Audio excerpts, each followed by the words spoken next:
Pablo, napaka-cute habang pinapasok at hinahawakan ang pawis ni Josh sa may balikat.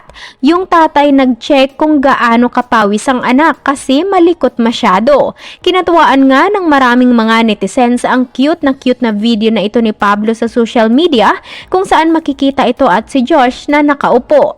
Dito makikita na biglang pinasok ni Pinuno ang kanyang kamay sa suot ni Josh sa may balikat habang si Josh naman ay napaka-cute din na tila napapaindak sa kinakaupuan niya na tila walang pakialam. Pansin naman kay Pau ang naging cute reaction nito nang maramdaman sa kanyang kamay ang pawis ni Josh.